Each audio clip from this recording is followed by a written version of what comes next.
So now if we talk about the future trends and expectations, the very first thing that we talk about is the improved performance of React Native.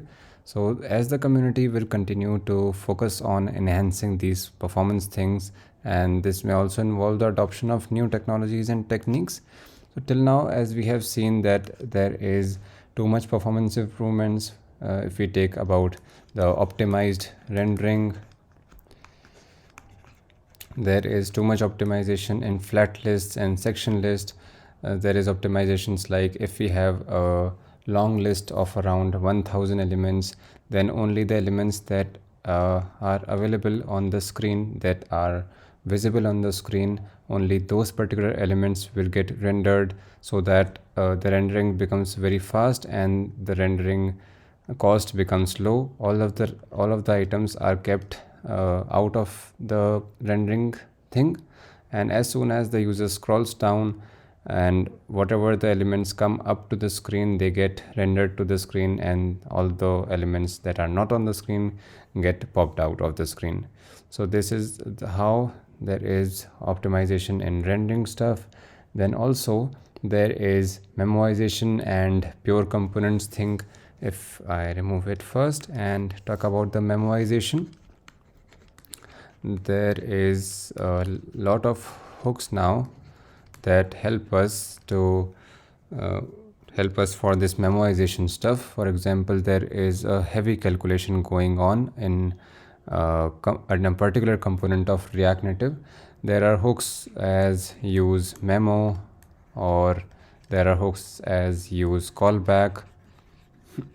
All of these hooks help us in the memoization of long calculations and other long functions, so that on every re-render these long calculations do not execute again and again, so that the rendering becomes very optimized and very efficient and fast enough. Then there is also the code splitting optimizations. Code splitting and lazy loading, we already talked about that the code is splitted into different modules, and the modules that are required to render on the screen are rendered. Other than that, are kept out of the box. Only when we are only if we scroll to them, or if we click on a particular item and those components appear, only then they are getting rendered, not otherwise. Then there is also image optimizations.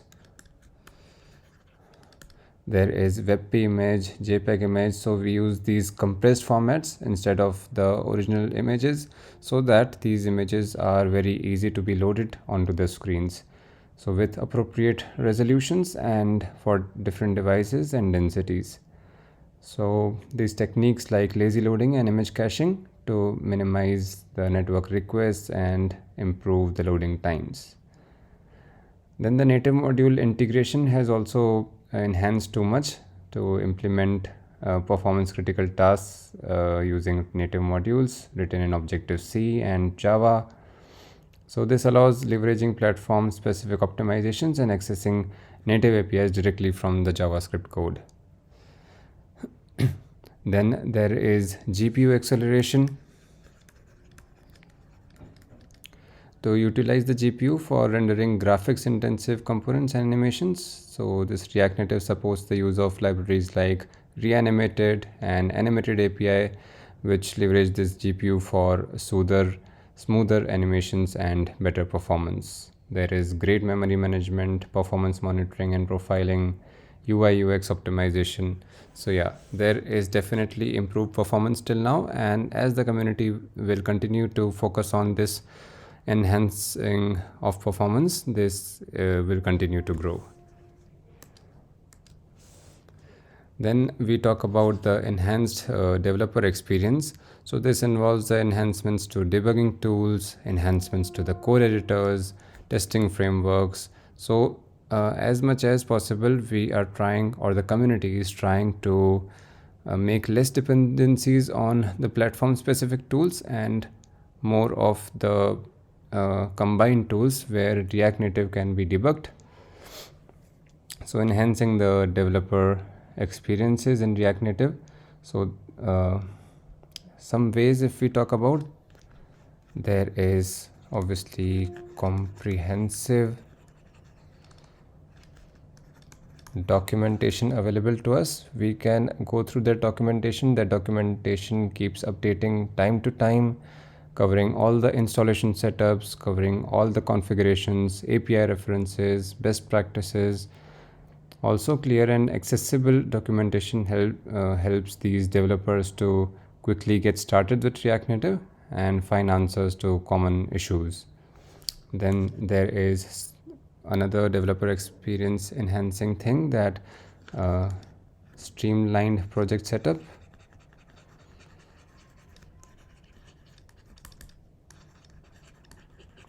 So this streamlined project setup provides tools and scripts to automate project setup and configuration. So it reduces the time and effort to get started with React Native development.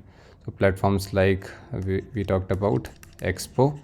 So in this, while using Expo, we don't have to locally manage the iOS and Android project. Expo provides us the whole cloud. We just have to care about the JavaScript and the React Native side of the project, and everything is then managed by this Expo.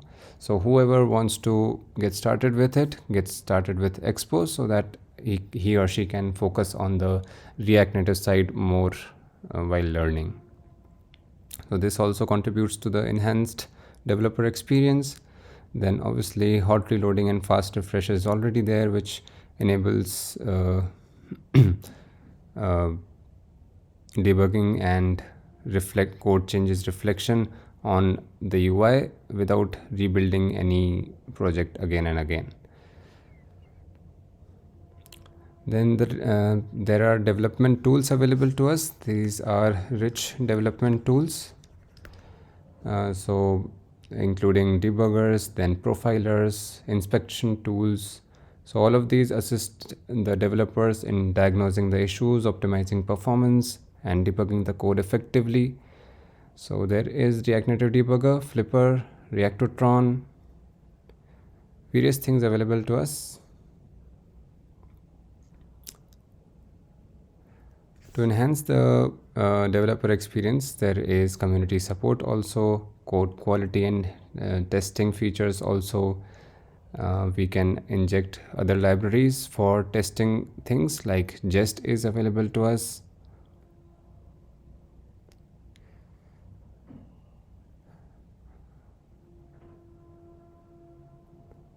For implementing continuous integration and deployment, the CI/CD part, we can do automation, automate the builds, test and deployment processes, enabling faster and more reliable delivery of React Native applications. So these provide tools and services for code versioning, continuous integrations, and continuous deployment to streamline the development workflow.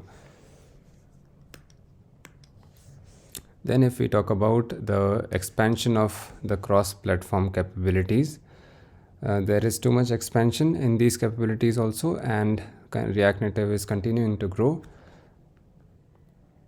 So React Native is already covering the iOS and Android, and it is improving the support for Windows,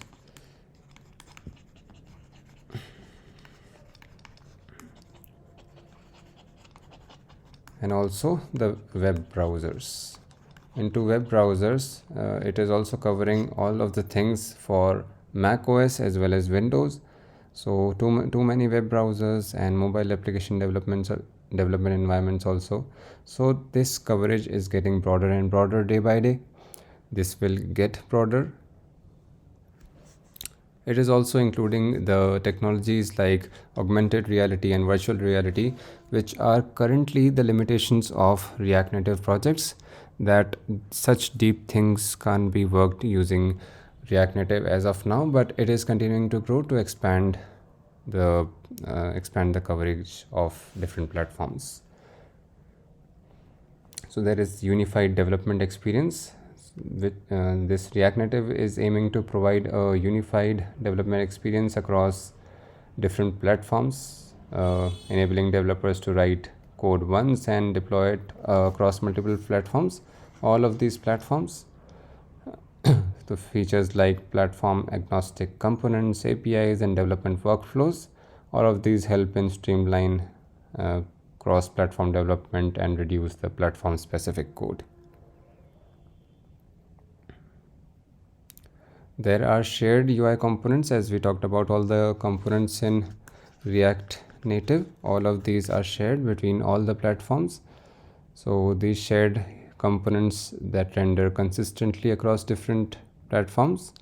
By leveraging platform agnostic components like view, text, and image, so these developers can build UI that adapt to the native look and feel of each platform while maintaining the code reusability. So these components are available which leverage the native things only, but we can reuse the code because they are given by React Native and can be shared between different platforms.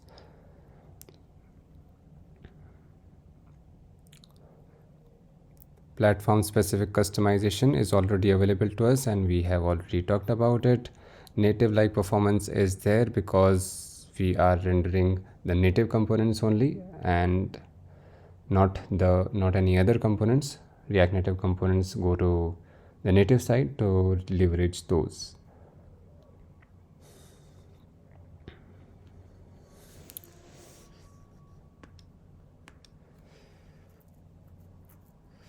Then there is deeper integration with native ecosystems that is involving better interpretability with the native code.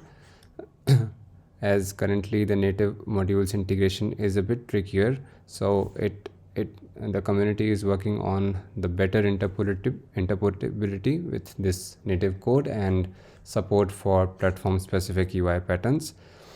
It is reducing platform specific things as much as possible so that the things may be shared across different platforms. Next thing is the focus on accessibility and inclusivity. So if we talk about the accessibility API, it allows developers to make UI components accessible to users with disabilities. So developers can use accessibility props such as accessible and accessibility label, accessibility hint, role, state to enhance these accessibility of the components so that all of this can be used by the people with disabilities also. So there is also the screen reader support now.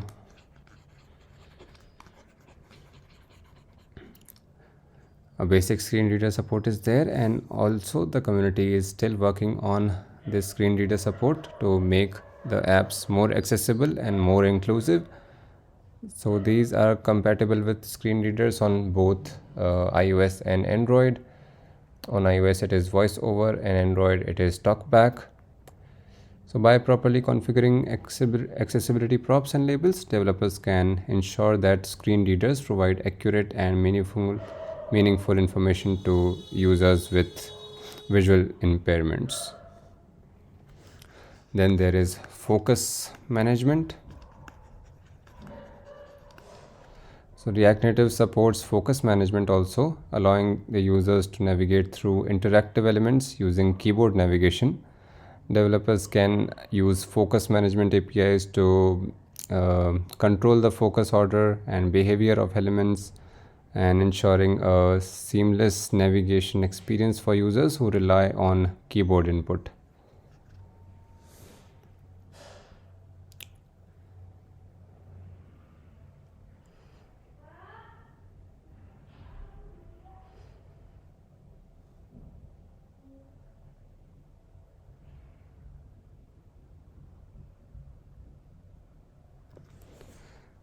Then the last thing that we expect from React Native is integration with emerging technologies. We already talked about the AR and VR. So now this React Native may also integrate with technologies such as ML, blockchain.